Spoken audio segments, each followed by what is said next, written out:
Hello, hello, hello, and if you have the I'll start again.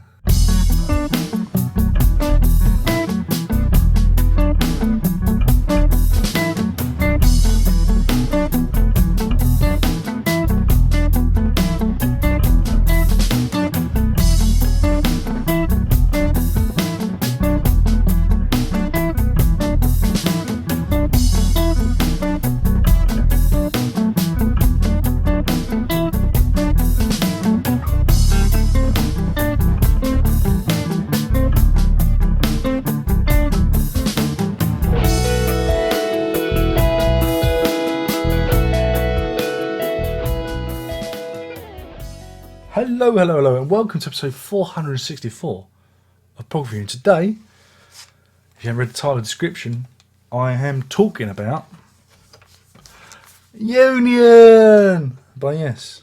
Now, this is my original CD. I bought this the day it came out, and this is an LP I picked up not that long ago for I don't know, not that much actually, bit crackly. Oh, something popped then. But yeah, this is my original. Look, it's got special European release. Ow. And yeah, I must paint you a picture. It is 1991. 1991. My goodness. This comes out May 91. Might even been later than that actually. I don't know, because I remember it being announced. And I remember it being delayed, and then it came out. And this is before the interwebs. This is before we're all switched on and we knew what was going on. We had to get information from magazines. I actually used to sully my hands reading magazines back in the day. The music press. I still feel dirty just thinking about it. But yeah, I mean, this is a time when Prog was a 4-letter word. It still is, but you know what I mean. You didn't listen to progressive rock. There was no progressive rock. We were still in the thrall of I don't know, electronic dance music in the UK at the time. You know, the last remnants of rave and acid house. I think grunge was just round the corner. And yeah, I mean, it was a strange time for progressive rock. Yeah, you had your Marillions. I'm talking about UK music, by the way. You had your Marillions still doing what they did, but again, they were very clever because they got this very good pop sensibility. They could still get a song in the chart and have interesting albums out. But the whole Yes thing was strange because we had ABWH in 1989 do their album. I've reviewed that. Go and look for it. Go on, piss off. Go and look for it. So we had ABWH where it was, you know, Anderson, Broof and Wakeman Howe doing their thing, because Yes was Yes West, Squire, Rabin and White and Kay, I believe. I think Kay was kind of a floating member. I love his one-handed keyboard playing on the Union tour. So yeah, it was a strange affair, and then we heard in the press that there'd been like I don't know, if it was a hostile takeover. It's hard to know who took over who because of the legal action that Yes West had thrown at ABWH. But anyway, they kind of merged, and we had this unholy beast with many arms and legs and heads. More drummers and guitarists and singers than you possibly need in a band. And so I was fascinated to see what we'd get, because we didn't know. You didn't know that it was going to be 6 of one, half a dozen of the other. You think, oh, maybe they're going to actually do tracks together. But it was only when you got the album in your grubby little mitts that you discovered that no, it was this kind of weird amalgam of two styles of music. Now, I mean, some people say, oh, you don't like the Yes West stuff. I didn't mind it. It was all right. But it's got a pop, again, it's this American kind of LA pop sound to it, and it just didn't sound right smashed into the middle of an ABWH album, you know, which has got this kind of slightly left field European feel to it. You know, they're two different. We're going to smash these songs together to form an album, and yeah, it was very, very, very curious. Loved the opening track. I would have waited forever. You can hear Chris Squire's backing vocals on there. Shocks the System's good fun. Masquerade is a Steve Howe instrumental. It was nominated for was it nominated for best instrumental, I believe, at the Grammys. Can you believe that? Wow. I don't think he won though. No, he wouldn't have won. We'd known about that. And then you get the Yes West stuff, Lift Me Up, which is, again, it's an okay song. I have no issue with it, but it sounds a bit odd. Without Hope You Can't Start the Day. I like the ABWH material. It's a bit weird. Save My Heart is a Trevor Rabin at his best, isn't it? It's a bit of a stinker. Miracle of Life, I quite like that one. Silent Talking, I do love that song. It's a very, very good song. More We Live, Let Go. I like the production. It's a real kind of epic feel to it, but drags a bit. Angle, what is a great atmospheric piece. Dangerous, I love that one. Because it's absolutely bonkers, and there's a bit on it where it goes a bit King Crimson on it. I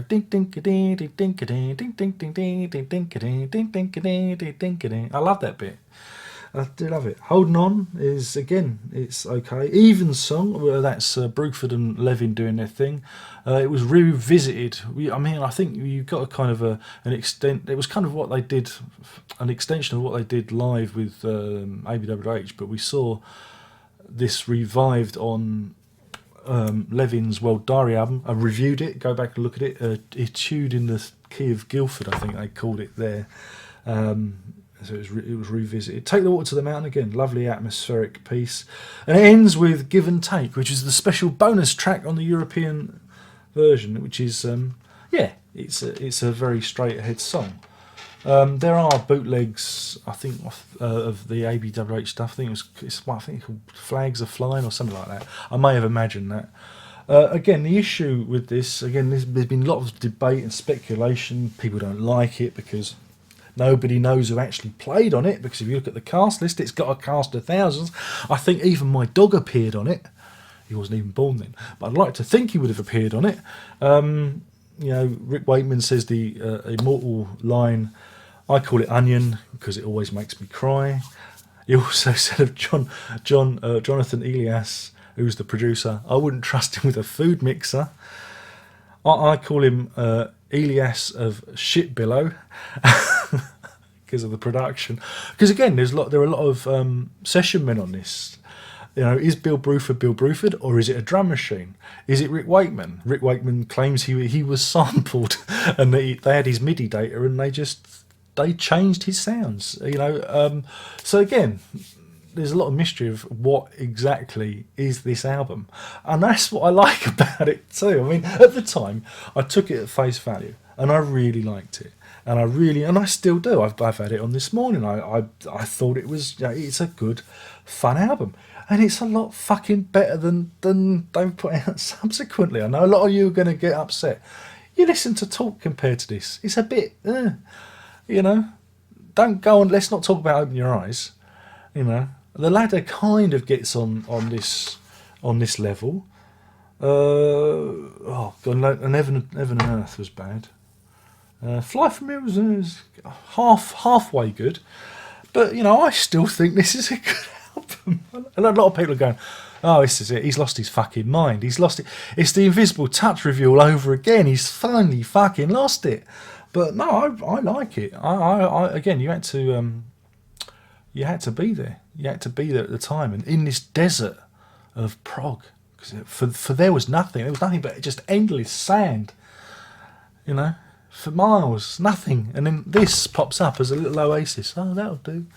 And it's got a proper Yes cover with a proper Yes logo. It was exciting, and that's the thing. That's the context of it.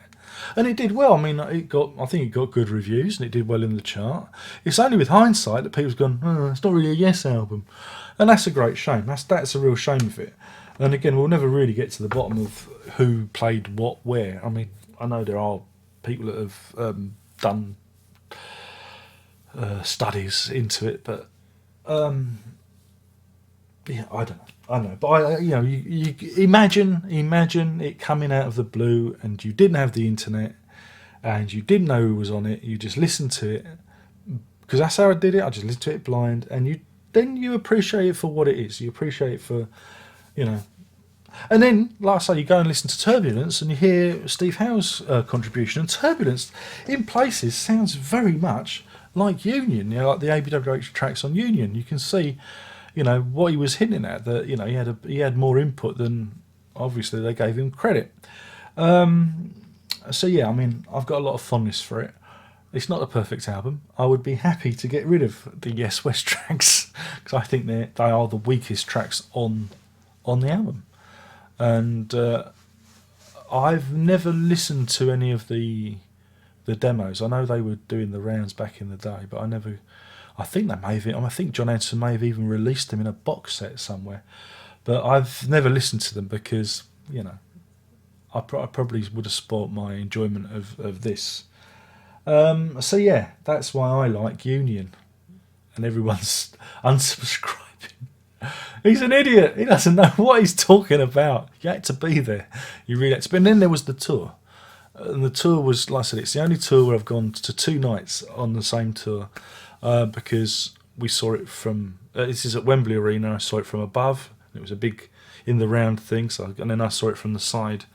You know, and I had 2 different perspectives there. And it was truly a fantastic tour. There was a lot of goodwill on it, and you know, we knew that, you know, people didn't get on, but I really did enjoy those 2 gigs. They've in my mind, you know, they really were great nights. And you know, when they did Awaken, for me, I never really used to like Awaken, and then the penny dropped, and I had a semi-religious experience with the lights show and everything, and it was just, you know, it was a really fun thing, you know, to be a part of, to be there, and that's the same with the album. It's more fun. It's more fun than a lot of subsequent Yes albums, and it's about time that people just let it go and just give it a chance. Imagine that Rick Wakeman did play those bits, that it was Bill Bruford, you know, that those people were playing, and that the production team didn't fuck about with the mix. You know, let's just imagine it, and you know, maybe we can enjoy it for what it is. I mean, it's got something like 4 or 5 producers. I mean, it's just amazing. I mean, how many guitarists on it? Let's see. Tony Levin. You got Jimmy Horn on guitar, Billy Sherwood. 1, 2, 3. 3 synthesizer. No. 1, 2, 3, 4, 5, 6, 7, 8, 9 synthesizer players. It's fantastic. You know, it's fantastic. It's just, you know, I don't know. Alan Schwartzberg's on it as well. That's funny because he played on Peter Gabriel's first album, I believe. I didn't know that. I'd forgotten. But yeah, so there you go. It's a funny old game, but there are a lot of good hits on there, a lot of good tunes. And like I said, go away, give it a listen, and listen without prejudice with even. I'm very dry, so I should have had a glass of water. Listen without prejudice, as George Michael once said. And you'll go, yeah, Darren, you're right. It could have been a great Yes album. It's a union of sorts. It's the beast with many backs because someone fucked up along that line. I make my own jokes. I'm laughing at my own jokes, man. This is terrible. So anyway, in terms of a rating, oh God, shall I piss everyone off and give it a top rating? Yeah, God. I'm giving this 5 even songs out of 5 because do you know what? I got to stick up for the little guy, and I'm sticking up for Union. God damn it, because I love the tour and I love the idea of all my favourite people being on stage, doing this, and God damn it, 5 even songs. Yeah. There you go. And you thought I was going to hate it? No. Open your eyes. Talk is a bit, but there you go. So that's Union. Thank you for watching this and putting up with me. And don't forget to thumbs up. We need more thumbs ups. You know, I'm gonna beg. Please, more thumbs up, please. Because I get all these people viewing, and you're just indifferent. You're just totally coldly indifferent to what I do. It's just the old faithful. You know, that pains me so. And don't forget to thumbs down too, Mr. Thumbs Down Man. At the weekends, do you go away? Because like I noticed at the weekend, Mr. Thumbs Down Man, on Friday, from Friday afternoon to Sunday afternoon, you hadn't thumbs down something like 4 of my videos, and then you must have come back and then thumbs them all down. So did you enjoy your trip? Did you have you got like a holiday home or something like that? You go at the weekends with no internet access. Maybe that was it. I don't know. But anyway, thanks for doing it, Mr. Thumbs Down Man, because it makes me feel very important that every video and every day you thumbs. So that's dedication. That's what you need if you're gonna be the best. If you're gonna beat the rest, whoa, dedication's what you need if you wanna be a union-loving record breaker. Yeah. Prog on.